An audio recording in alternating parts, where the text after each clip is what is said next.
Assalamualaikum warahmatullahi wabarakatuh.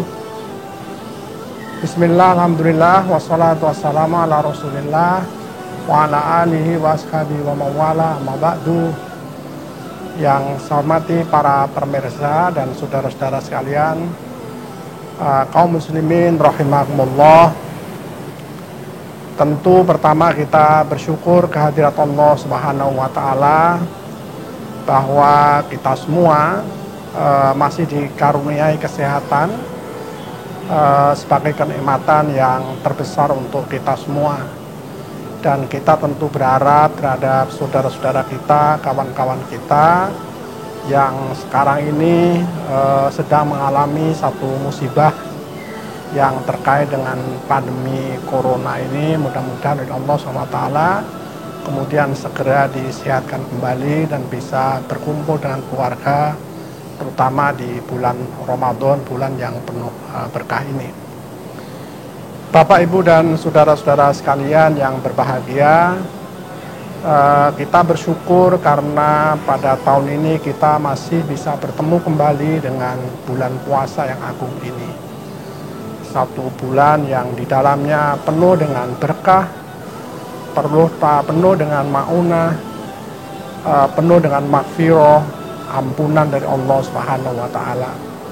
Mudah-mudahan dengan puasa yang kita lakukan pada bulan ini, pada bulan Ramadan ini, mudah-mudahan Allah Subhanahu wa taala memberikan keberkahan terhadap kehidupan kita semua, memberikan kerahmatan bagi kehidupan kita semua, dan kemudian ujung akhirnya mudah-mudahan kemudian kita memperoleh maghfirahnya, memperoleh ampunan dari Allah SWT.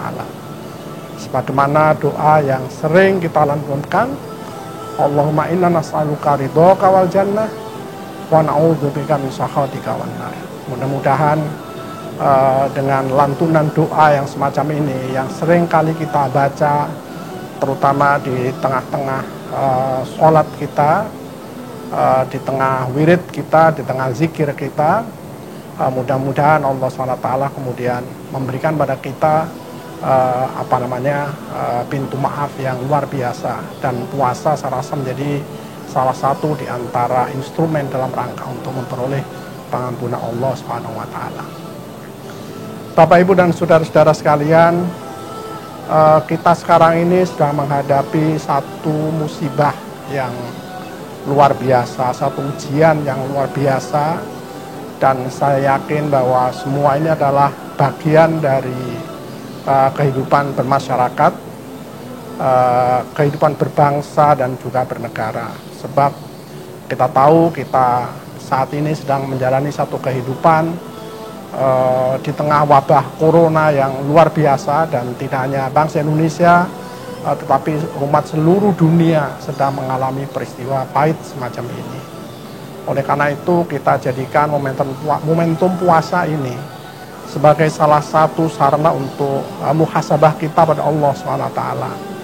Kita jadikan puasa ini sebagai satu instrumen di dalam kerangka untuk menguji diri kita. Apakah di tengah pandemi COVID semacam ini kemudian kita bisa melaksanakan ibadah dengan sebaik-baiknya, kemudian kita juga bisa melaksanakan puasa dengan sebaik-baiknya, bahkan juga kita bisa melaksanakan tadarus, tarawih, dan sebagainya. Hanya dengan catatan, sebagaimana yang sering diungkapkan oleh Pak Presiden kita, bahwa mari kita bekerja di rumah, mari kita belajar di rumah, dan bahkan juga mari kita beribadah di rumah.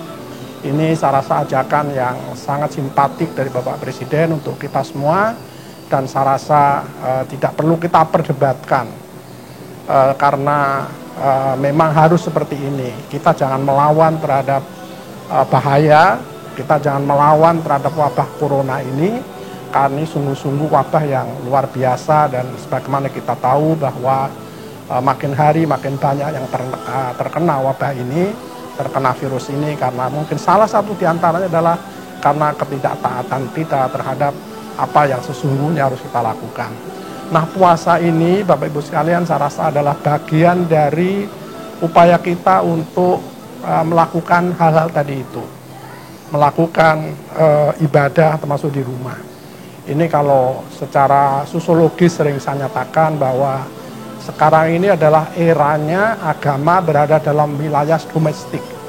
Ada proses domestifikasi agama. Jadi kalau selama ini agama itu berada di ruang publik, kita taraweh di masjid, kita taraweh di musola, kita melaksanakan tadarus di masjid, di musola, kita berzikir, wirid di musola, bahkan juga kita mungkin melakukan kegiatan keagamaan. Di bulan puasa lebih banyak kita konsentrasikan di masjid, di musola dan sebagainya. Maka saat ini mungkin waktu kita yang lebih bagus adalah dengan melaksanakan yang saya sebut sebagai proses domestifikasi agama itu. Agama tetap kita lakukan secara optimal, kita lakukan ritual-ritual agama luar biasa dengan catatan kita berada di ruang domestik, di ruang rumah kita sendiri, di tempat-tempat kita sendiri dengan keluarga, dan mudah-mudahan juga ini salah satu di antara instrumen yang diberikan oleh Allah Subhanahu wa Ta'ala kepada kita semua agar kita kembali ke rumah. Jika selama ini mungkin ada di antara kita yang sering tidak berada di rumah, Allah mengajarkan kita supaya kita kembali ke rumah, kembali ke wilayah domestik, termasuk juga dalam pengamalan agama. Bapak Ibu sekalian, inilah yang dapat saya sampaikan. Mudah-mudahan ada manfaatnya untuk kita semua dalam rangka beribadah di bulan puasa ini. Sekian, ihdinas siratal mustaqim. Wassalamualaikum warahmatullahi wabarakatuh.